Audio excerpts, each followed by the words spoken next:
Good morning dears. Morning മോട്ടിവേഷനിലേക്ക് എല്ലാവർക്കും ഹൃദ്യമായ സ്വാഗതം.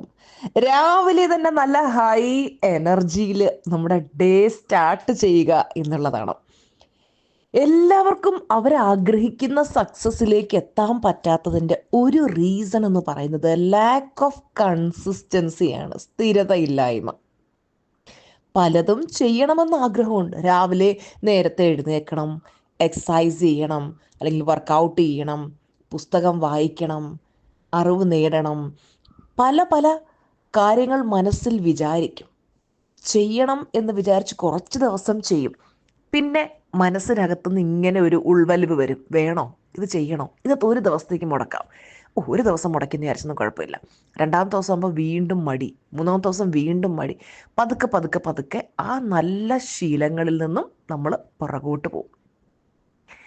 ആരാണോ കൺസിസ്റ്റൻസിയോടെ ഒരേ പ്രവൃത്തി ഡെയിലി ചെയ്യുന്നത്, നമ്മളത് സ്ഥിരമായിട്ട് ചെയ്യുമ്പോഴേ അത് നമ്മളുടെ ഹാബിറ്റ് ആകത്തുള്ളൂ. മെഡിറ്റേഷൻ ചെയ്യുന്നത് പലരും കുറച്ച് ദിവസം ചെയ്യും, പിന്നെ സ്കിപ്പ് ചെയ്യും, ചെയ്യില്ല. അങ്ങനെ ചെയ്താൽ നമുക്ക് റിസൾട്ട് കിട്ടില്ല. വർക്കൗട്ട് ചെയ്യുന്നതും ഒക്കെ അതുപോലെയാണ്.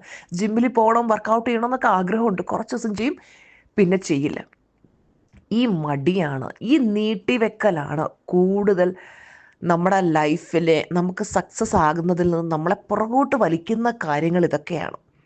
അപ്പോൾ കൺസിസ്റ്റൻസിയോടെ വർക്ക് ചെയ്യണമെങ്കിൽ നമുക്ക് വേണ്ടത് മോട്ടിവേഷനാണ്, മുന്നോട്ട് പോകാനുള്ള ആ ഒരു ത്വരയാണ്. അതിനെന്ത് ചെയ്യണം? ഉള്ളിൽ നമുക്ക് അതിശക്തമായിട്ടുള്ളൊരു ലക്ഷ്യമുണ്ടാകണം. നമുക്ക് എത്തിച്ചേരേണ്ട ആ ഒരു ലക്ഷ്യത്തെക്കുറിച്ചുള്ളൊരു ബോധ്യം എപ്പോഴും ഉണ്ടാകണം. എനിക്ക് ആ ഗോളിൽ എത്തിച്ചേരണം, ആ ലക്ഷ്യത്തിൽ എത്തിച്ചേരണമെങ്കിൽ ഞാൻ എന്തൊക്കെ ചെയ്യണം, ഞാൻ എന്തൊക്കെ ചെയ്യണം.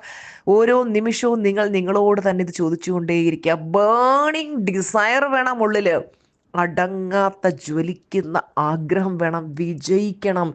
എന്തൊക്കെ സിറ്റുവേഷൻസിന് എങ്ങനെയൊക്കെ വന്നാലും ഞാൻ തോറ്റു പിന്മാറില്ല, ഞാൻ വിജയിച്ചേ അടങ്ങൂ എന്ന അതിതീവ്രമായിട്ടുള്ള ആഗ്രഹം നിങ്ങളുടെ ഉള്ളിലുണ്ടാകണം. ചാടി എഴുന്നേക്കും, മടി പിടിച്ചിരിക്കാതെ വർക്ക് ചെയ്യും.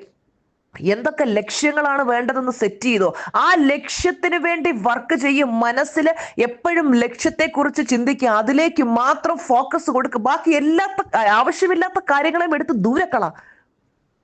ആളുകൾ പറഞ്ഞതും ചെയ്തതും വേണ്ടാത്ത കാര്യങ്ങളൊക്കെ മനസ്സിൽ കൊണ്ടു നടന്ന് മനസ്സിനെ കലുഷിതമാക്കാതെ വേണ്ടതിലേക്ക് മാത്രം ഫോക്കസ് കൊടുത്തു മുന്നോട്ട് പോവുക.